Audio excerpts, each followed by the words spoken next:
Hi, my name is Will Taylor, and today I'll be discussing the Apollo 12 moon landing. Not many things in life can be described as incredible. A walk on the beach, a perfect 100, the Apollo 12 moon landing is one of those incredible things. I'm sure many of you have looked up at the moon and imagined how life-changing it would be to be up there. I've done extensive research on the topic of the Apollo 12 moon landing, and I'm here to inform you on it. The Apollo 12 moon landing had many long and short-term effects and was a keystone in developing space exploration as we know it. Today I will inform you on the events and the effects of the Apollo 12 moon landing. So let's dig in. Here is a picture of the Apollo 12 moon landing and the two people landing. Linda Harridge, in her 2019 journal article, Repeat Performance, Apollo 12 Achieved Second Moon Landing, National Aeronautics and Space Administration, talks about how on November 19th, 1969, Americans stepped foot on the moon for the second time. In this, there were many challenges. The first she cites is about how they lost contact with the Earth because they were on the opposite side of the moon, which led to many challenges. And Jeff Brumfiel cites thunderstorms that they, for some reason, launched in right here, and then eventually 2 lightning strikes hit the spacecraft, and that caused many challenges. And then they were forced to change their trajectory in order to land on a better part of the moon. And when they were landing on the moon, their spacecraft began to burn, which is very scary and challenging for them. However, eventually,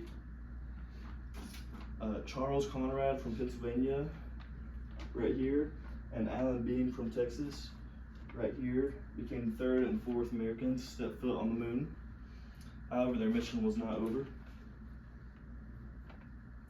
For the last part of their missions, they wanted to place an EXP package, which you can see in this photo right here.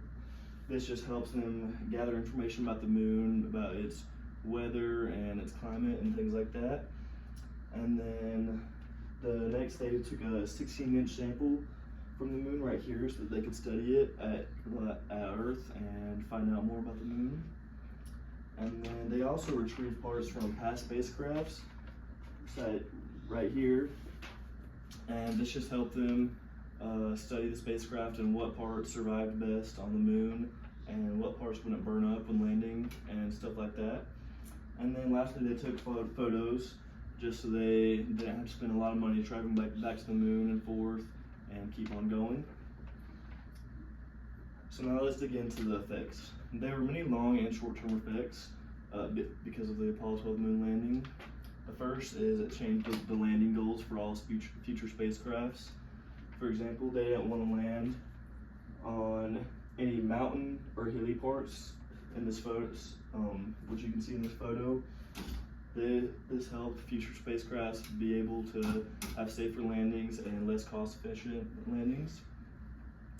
The Naval Institute Archive of 2021 talked about how the Apollo 12 moon landing led to an increase of safety and funding for future landings.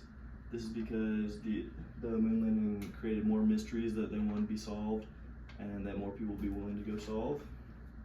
And the Naval Institute Archives 2021 also states that it increased the possibilities of living in space because of the things we found about the geographical states of the moon and what we wanted to find there.